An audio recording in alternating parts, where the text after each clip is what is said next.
Hay radios que se conforman con ser la radio del pasado. Otras miran hacia futuros lejanos. Nosotros pensamos que la mejor forma de seguir creciendo es actuando en el presente. WU Radio, la radio del hoy.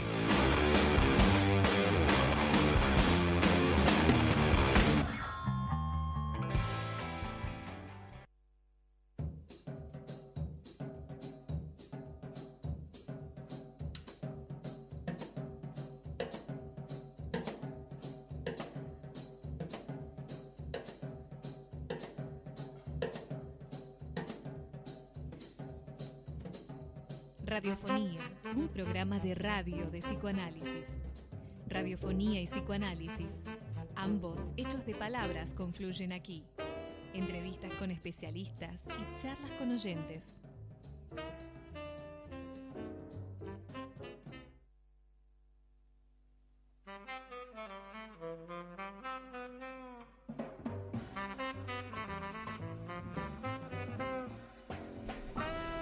Buenos días, damos comienzo a nuestro programa de hoy de radiofonía, siendo las 17 horas, como es habitual, del día sábado. Me acompañan hoy en esta mesa de trabajo Gabriel Puliche. ¿Cómo le va, Gabriel?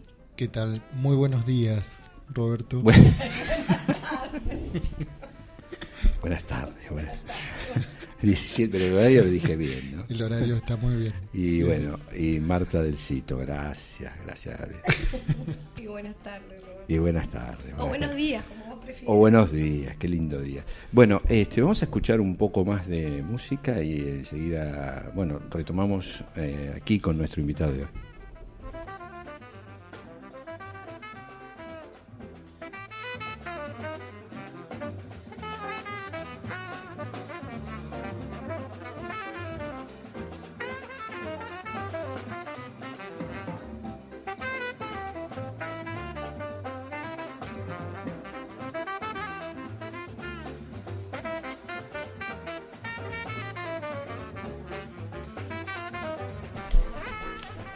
Bueno, nos acompaña hoy nuestro invitado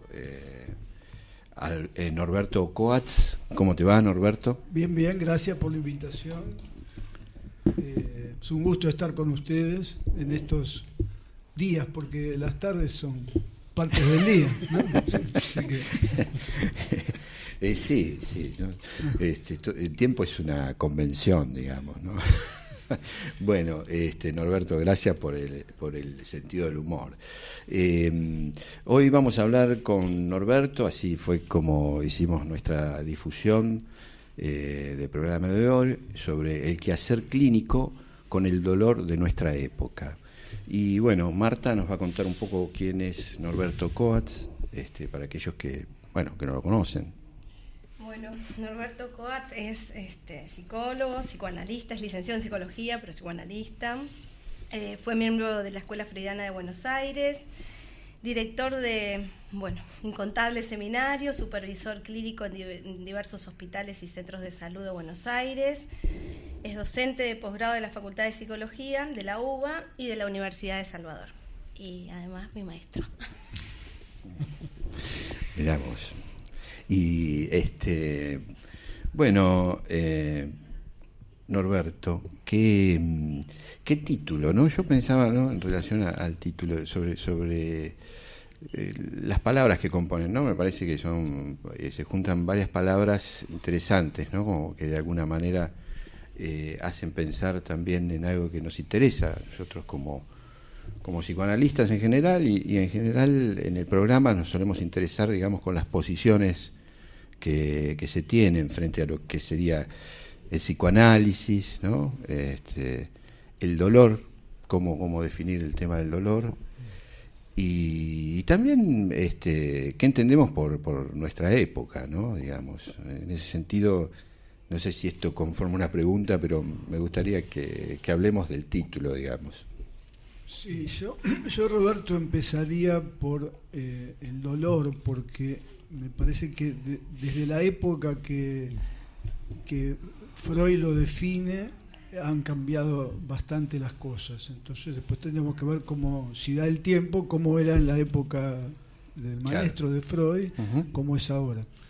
Como lo define Freud, a mí me parece un lugar muy precioso, una indicación que él da ya en la primera página del texto La represión, que Freud nos dice que cuando un sujeto no dispone de representante psíquico, entiendo que él se está refiriendo al fortellum representans, al representante inconsciente que forma el núcleo inconsciente, cuando un sujeto no dispone del representante psíquico, le duele, sufre un dolor, lo que él llama el dolor, y lo define como una pseudopulsión.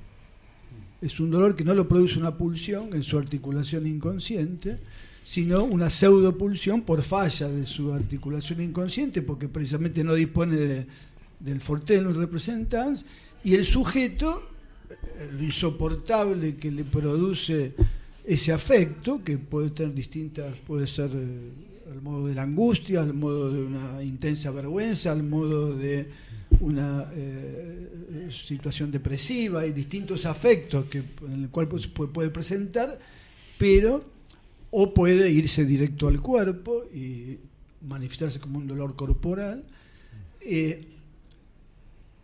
pero él insiste en que ahí el sujeto no dispone. ¿Y qué hace? Dice Freud, se distrae con una adicción. Ahí nos da otra indicación majestuosa en el texto este, que creo que es del 15, La represión. Dice, ahí el sujeto se distrae con una adicción. O sea, la adicción viene por esa falla de la adicción que tendría que producir el fortellus. O sea, de un buen decir, el sujeto hace una adicción y se distrae, o sea, intenta atemperar, por supuesto no lo logra, porque es un recurso inmediato de vencer ese dolor, para luego tener más cantidad y calidad de dolor, ¿no? Calidad en el sentido negativo del término. Sí, hay una distinción que me parece muy importante que vos haces, Norberto, entre el dolor físico y lo que a nosotros como analistas nos interesa fundamentalmente. No es que no nos interese el otro, ¿no? Pero que es específicamente el padecimiento psíquico, ¿no? El dolor psíquico, ¿no? Estabas recién haciendo esa diferencia que parece. Pero no intente meterme con eso, pero lo situé porque a veces el dolor, muchas veces el dolor psíquico se hace cuerpo, en el sentido que hace doler el cuerpo, hace una severa conversión, o también a veces no vía conversiva daña el cuerpo con algún tipo de lesión, pero yo no quería meterme por ese sesgo porque ya nos derivaríamos en un dolor que nos llevaría a situar, a irnos del tema, digamos.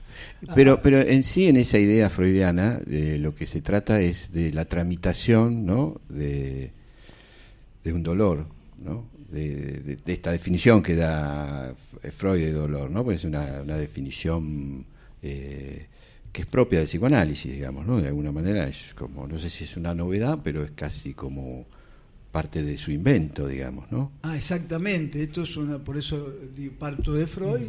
Sí, Freud ahí hace como la novedad freudiana de la pulsión. O sea, él cuando habla de pseudopulsión nos dice que esto no es vía de la pulsión articulada en el inconsciente y con su en el tercer tiempo pulsional, constitución del fortellum representans, sino que es algo que ahí no se produce. Él está hablando de los dolores, del dolor, digamos, cuando dice esto, ahora vuelvo sobre tu planteo, en este punto nos está refiriendo al que podría ser una conversión que ya iría por la línea que ya es una manera de tramitar, digamos, ese dolor, digamos, ¿no? De manera conversiva, digamos, no estamos hablando por ya eso ahí ya de una modalidad tentativa de tramitación, sí, de tramitación, claro, donde la palabra de la representación. Pero ahí sería vía fortellus. Él cuando da esta indicación se está refiriendo más a el dolor, cuando lo llama pseudopulsión, es cuando la pulsión